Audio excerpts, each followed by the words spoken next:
Assalamualaikum warahmatullahi wabarakatuh. Selamat pagi anak-anak. Bagaimana kabarnya hari ini? Alhamdulillah wa syukurillah wa nikmatillah la haula wala quwata illa billah. Anak-anakku semua yang saya sayangi dan saya banggakan, puji syukur marilah kita panjatkan kehadirat Allah Subhanahu wa taala atas segala nikmat dan rahmat yang diberikan kepada kita semua, sehingga sampai saat ini, sampai hari ini kita masih diberi kesehatan, diberi kesempatan, diberi umur yang panjang, sehingga dapat melaksanakan aktivitas sehari-hari, khususnya untuk pembelajaran. Meskipun sampai saat ini masih pembelajaran dalam jaringan atau daring, tapi itu merupakan nikmat yang luar biasa yang diberikan oleh Allah kepada kita semua. Untuk itu, marilah rasa syukur ini kita ikhlaskan dengan doa tahmid alhamdulillahirabbil alamin. Anak-anakku semua yang saya sayangi dan saya banggakan, untuk hari ini jadwalnya adalah bahasa Indonesia. Namun sebelum pembelajaran kita mulai, marilah kita mulai dengan berdoa terlebih dahulu. Semoga kita diberi kelancaran dan kemudahan dalam menuntut ilmu atau dalam belajar hari ini. Berdoa mulai.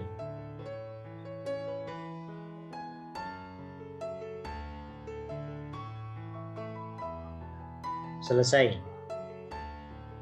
Oke anak-anak kelas 5 yang berbahagia, untuk hari ini jadwalnya adalah bahasa Indonesia.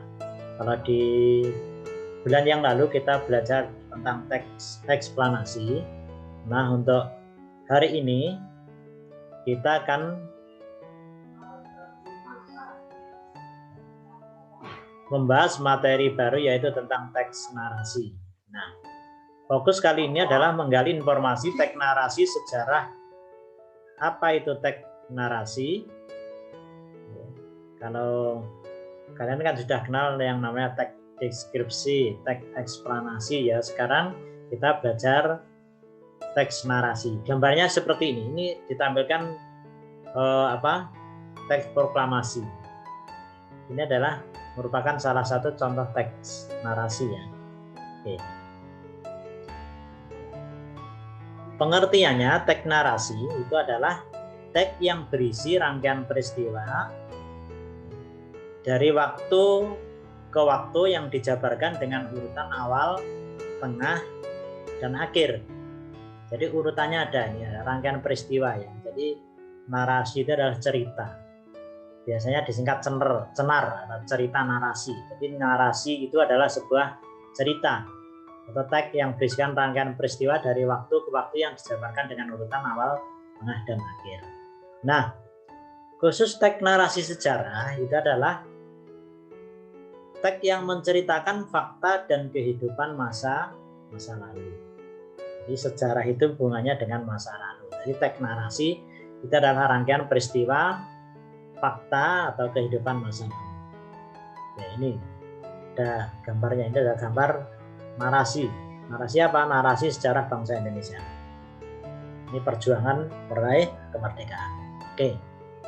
Nah, berikutnya anak-anak, di dalam menulis teks narasi atau mencari informasi penting atau menyimpulkan sebuah teks narasi, itu perlu beberapa hal yang perlu kalian ketahui. Nah, informasi penting di dalam teks, khususnya teks narasi dan teks-teks yang lain,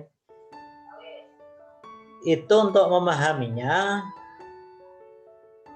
bisa menggunakan kata tanya 5W dan 1H. 5W dan 1H.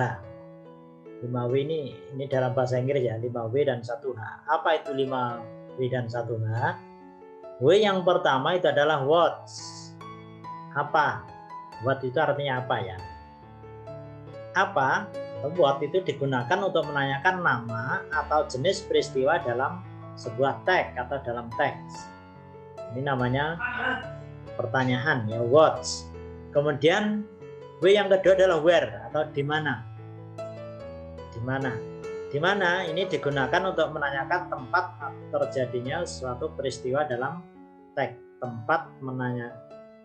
Di mana itu adalah menanyakan tempat terjadinya peristiwa dalam teks. Kemudian W yang ketiga adalah when, kapan. Kapan itu kan waktu ya.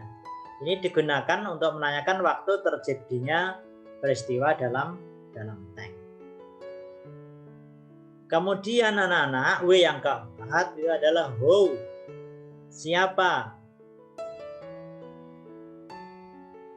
Siapa atau who ini digunakan untuk menanyakan tokoh dalam teks. Tokoh itu biasanya nama orang, nama hewan atau tumbuhan dan sebagainya, itu adalah tokoh ya. Kemudian W yang kelima itu adalah why, mengapa. Why atau mengapa digunakan untuk menanyakan penyebab atau alasan terjadinya suatu peristiwa dalam teks. Ini 5 W-nya. Nah, kemudian 1H. 1H-nya itu adalah how. Itu adalah bagaimana.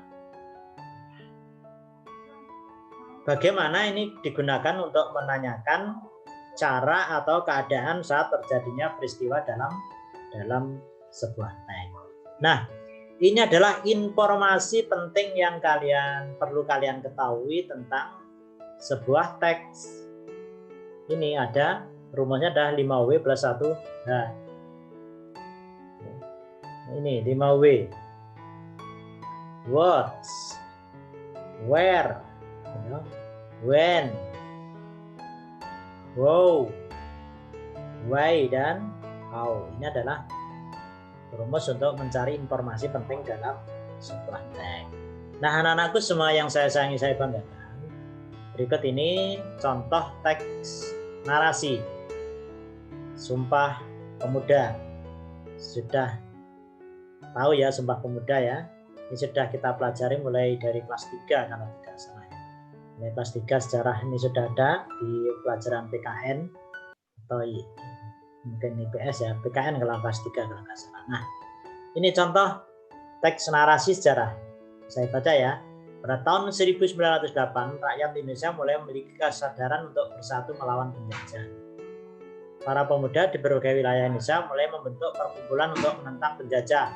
Perkumpulan pemuda tersebut membawa nama daerah asalnya. Pada tanggal 30 April sampai 2 Mei 1926, ini para pemuda yang ingin mewujudkan persatuan nasional mengadakan Kongres Pemuda 1 di Jakarta. Tujuan kongres ini adalah menanamkan semangat kerjasama antar perkumpulan pemuda di Indonesia. Kongres Pemuda 1 menjadi dasar bagi persatuan Indonesia. Walaupun Kongres Pemuda 1 belum berhasil mempersatukan kegiatan pemuda dalam satu wadah, tetapi menghasilkan gagasan persatuan dalam perjuangan untuk Indonesia merdeka. Pada tanggal 28 Oktober 1928 dilaksanakan Kongres Pemuda kedua di Jakarta yang berhasil merumuskan Sumpah Pemuda. Kongres tersebut dihadiri oleh berbagai wakil organisasi kepemudaan yaitu Jong Java, Jong Bata, Jong Celebes, Jong Sumatranen Bon, Jong Islamiten Bon, Jong Ambon dan sebagainya, serta pengamat dari pemuda Tionghoa seperti Hui Tiam Hong, John Lau Chun Hao, Au Kai Seng, dan Choi Jin Kui. Nah, dari Kongres Pemuda kedua ini menghasilkan yang namanya Sumpah Pemuda, yang isinya apa? Ada 3. 1. Kami putra dan putri Indonesia mengaku bertumpah darah satu tanah air Indonesia. 2. Kami putra dan putri Indonesia mengaku berbangsa satu bangsa Indonesia. 3. Kami putra dan putri Indonesia menjunjung bahasa persatuan bahasa Indonesia. Nah, dengan Sumpah Pemuda, perjuangan rakyat Indonesia tidak lagi bersifat kedaerahan, tetapi menjadi kesatuan yang kuat. Semua kekuatan bersatu untuk melawan para penjajah, sehingga dalam waktu singkat bangsa Indonesia berhasil mengusir penjajah. Puncaknya pada tanggal 17 Agustus 1945, bangsa Indonesia dapat memproklamasikan kemerdekaannya. Nah, mengapa teks ini bisa masuk kategori teks narasi sejarah? Ini adalah ada urutannya, urutan awal.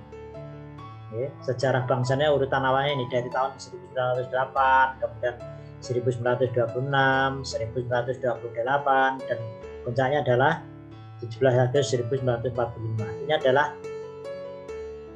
cerita yang berisikan fakta sejarah bangsa Indonesia, sehingga contoh teks ini masuk dalam teks narasi sejarah. Nah, ini gambarnya ya. Nah, gambar para pemuda yang tadi ada yang Jawa, yang Batak dan sebagainya, ini adalah memperkuat ilustrasi ini. Nah, anak-anakku semua, dari penjelasan Ustadz ini bisa diterima ya, sudah bisa dipahami ya. Oke, untuk itu kalau begitu sekarang Ustadz memberikan tugas bagi kalian. Tugasnya nanti dikerjakan nanti malam ya, tugasnya dikerjakan di rumah. Apa tugasnya? Mencari teks narasi ya, mencari kemudian menulis teks narasi sejarah di selembar kertas. Di mana mencarinya?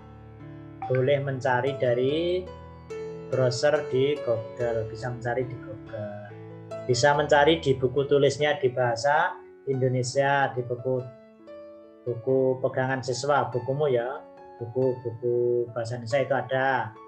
Dicari teks narasi sejarah, kemudian ditulis di selembar kertas, nanti diberi nama dan kelas.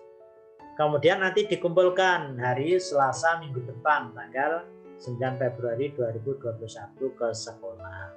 Sebagai apa? Ini adalah sebagai tugas proyek. Tugas proyek ya, bagi kalian agar bisa memahami apa yang dinamakan teks narasi tadi. Nah, sebelum mengerjakan tugas ini, tolong materi yang sudah saya sampaikan di depan tadi kamu tulis di buku tulismu, kemudian dipelajari.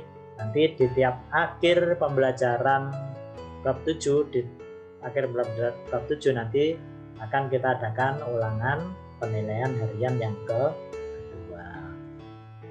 Nah, anak-anakku kelas 5 yang berbahagia, saya kira itu materi yang Ustadz sampaikan hari ini. Semoga bermanfaat. Terima kasih atas perhatiannya, atas atensinya. Jangan lupa tetap semangat untuk belajar, ya, meskipun dari rumah. Jangan kendor, tidak boleh bosan, ya, apalagi mengeluh. Tidak boleh mengeluh, ya, karena mengeluh itu akan menyebabkan kita menjadi orang yang pemalas. Ya, apapun kondisinya, belajar harus tetap lanjut, ya, tetap semangat. Saya kira itu. Terima kasih atas atensi kalian. Mari kita tutup pertemuan hari ini dengan bacaan hamdalah. Alhamdulillahirrabbilalamin. Billahi taufiq wal hidayah. Wassalamualaikum warahmatullahi wabarakatuh.